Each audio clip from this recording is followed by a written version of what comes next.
सरकार ढल्न सक्दैन भन्नेलाई लात्ती हानेर भगाएको होइन। तर किलो नयाँ पुस्ताले यसको पाउको बिर्ता हो देश। गुन्डुमा गुन्डाहरू राखेर केपी ओली शेयर बन्न खोज्या हो, नयाँ पुस्तालाई फेरि उचाल्न खोज्या हो। कांग्रेस एमाले लगायतका राजनीतिक दलमा इमानदार, योग्य, सक्षम नयाँ पुस्ताका युवाहरू छन्। हामी त्यो कुरा स्वीकार छौँ। अन्य राजनीतिक दलमा पनि छ, हामी स्वीकार छौँ। तर दास बनेर, गगने जस्तो, विश्व जस्तो, यसम्यान बनेर, महेशे जस्तो गुन्डा बनेर फुर्तीबार्ती गर्ने हो भने अब त तपाईहरुको कारणले देश जल्यो। अब तपाईहरुलाई नेपाली जनताले जलाउने सम्भावना बढ्दै गएको छ। तपाईहरु थुत्न बन्द गर्नु। अहिलेको समयमा धेरै कुरा गर्ने होइन, आफूले गरेको गल्ती क्षमा माग्ने हो।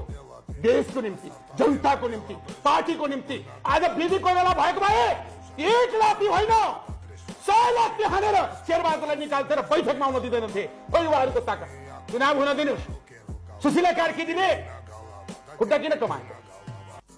यो देशको संविधान अनुसार तपाईको सरकार बनेको छ। केपी शर्मा ओलीले यो सरकार अवैधानिक छ, असंवैधानिक छ, संविधान केपी शर्मा ओली नेपाल सरकार, अहिलेको वर्तमान सरकार केपी शर्मा ओलीले राजीनामा दिएर अर्को सरकार गठन गर्नुहोस् भनेर राष्ट्रपतिलाई दिएको सहमति अनुसार राष्ट्रपतिले त्यो सुशीला कार्कीलाई शपथ ग्रहण गराएको छ। आज राष्ट्रपतिले सर्वदलीय बैठक बोलाउनु पर्दैन? जेनजीलाई, नयाँ पुस्तालाई बोलाउनु पर्दैन?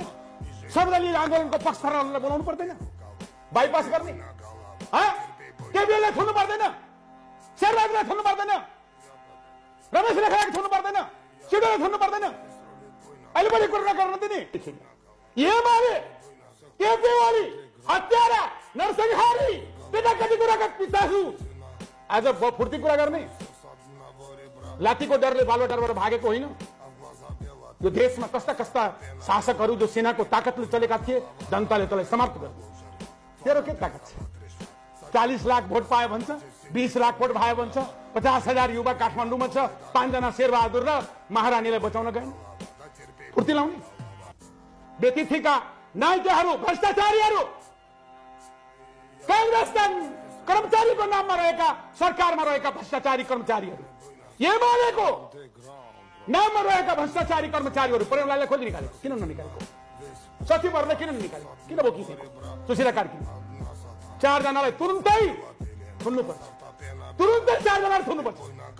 ओम प्रकाश भाइ गृहमन्त्रीलाई म भन्छु, आजै निर्देश राष्ट्रपति दिनुहोस्। आइजिपीले के बोलेको? मुठभेड निम्ति भनी द्वन्द्व भयो। चुनावको मुखमा मुठभेड निम्तिँदैन। तपाईलाई थाहा छ कि छैन? ज्ञानेन्द्रले गराएको चुनाव जस्तो यो होइन।